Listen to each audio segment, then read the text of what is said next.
অনেক সময় ভগবানকে নিয়ে মানুষের মনে নানা প্রশ্ন জাগে। ঈশ্বর কি সত্যি আছে? যদি ঈশ্বর আছে, তাহলে আমরা দেখতে পাই না কেন? এই ধরনের নানা রকম প্রশ্ন কম বেশি অনেকেরই মনে আসে। আসুন, একটা ছোট্ট গল্পের মধ্য দিয়ে আমরা ভগবানের অস্তিত্ব মানুষের জীবনে কতটা আছে তা জানার চেষ্টা করি। একজন রাজা ছিলেন। রাজার অনেক বয়স হয়ে গিয়েছে। সেই জন্য রাজা মৃত্যুর পূর্বে তার ছেলেকে ডাকলেন এবং ছেলেকে বললেন, পুত্র, আমি তো মারা যাচ্ছি। এখন থেকে তুমি ভাবি রাজা। তুমি প্রজাদের পুত্রের মতো দেখাশোনা করো। পুত্র পিতাকে বলল, ঠিক আছে। কিছুদিন পরে রাজা মারা গেলেন। রাজার যে পুত্র ছিল, সে ঈশ্বর বিশ্বাস করত না। এক কথায় নাস্তিক ছিলেন। এখন রাজার ছেলেকে রাজা বানানো হবে। যখন পুত্রকে রাজা করা হলো, তখন রাজা হওয়ার কিছু নিয়ম থাকে। রাজাকে সবার সম্মুখে শপথ নিতে হয় যে আমি ঈশ্বরের নামে শপথ করছি যে প্রজাদের আমি পুত্রের মতো দেখাশোনা করব। কিন্তু রাজা এই ধরনের শপথ গ্রহণ করবেন না বলে আপত্তি করলেন। তিনি বলেন, আমি তো ঈশ্বরকে বিশ্বাসই করি না, তাহলে আমি কেন ঈশ্বরের নামে শপথ গ্রহণ করব? এই কথা শুনে সারা রাজ্যে, সারা নগরে হাহাকার পড়ে গেল যে এমন রাজা হলো যে ঈশ্বরকে একদম মানেন না। ওই রাজা তখন ঘোষণা করলেন যে 1 মাসের মধ্যে আমার 3টি প্রশ্নের উত্তর দিতে হবে।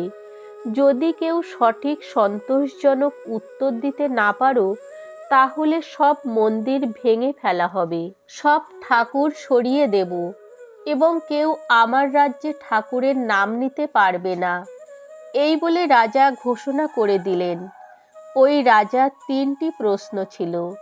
প্রথম প্রশ্ন, যদি ভগবান আছে তাহলে দেখতে পাচ্ছি না কেন? দ্বিতীয় প্রশ্ন, ঈশ্বর কিভাবে কার দিকে দেখছে?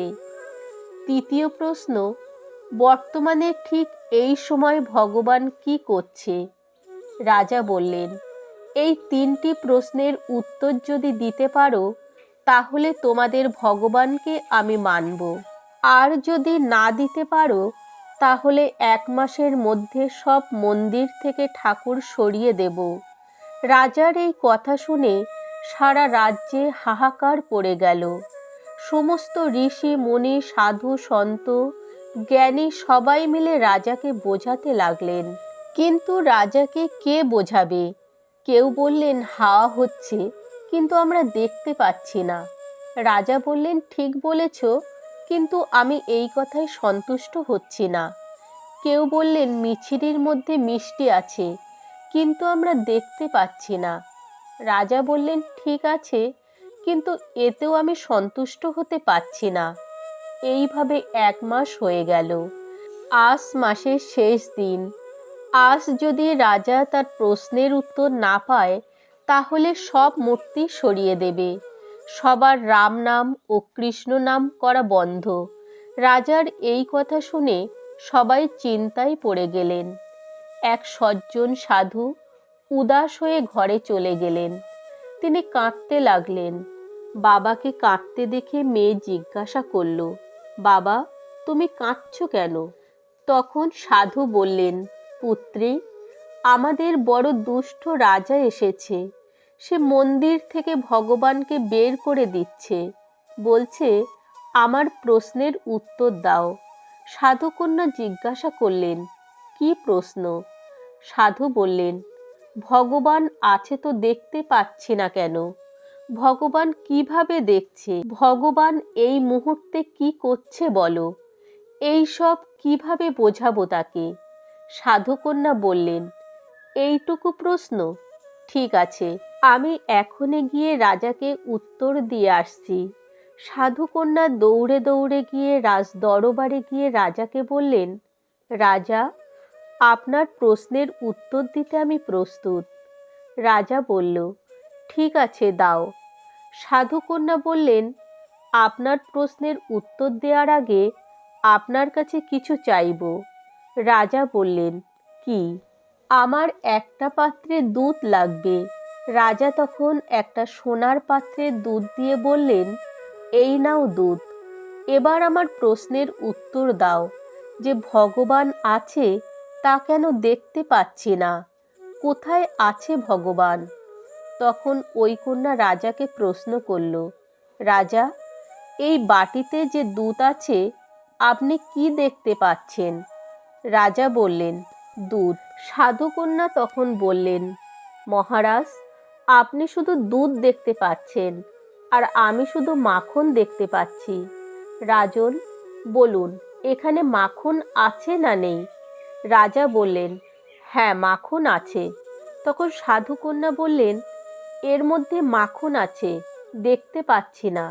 না দেখার জন্য এটা প্রমাণ হয় না যে এর মধ্যে মাখন নেই। মাখন আছে, কিন্তু দেখতে পাচ্ছি না।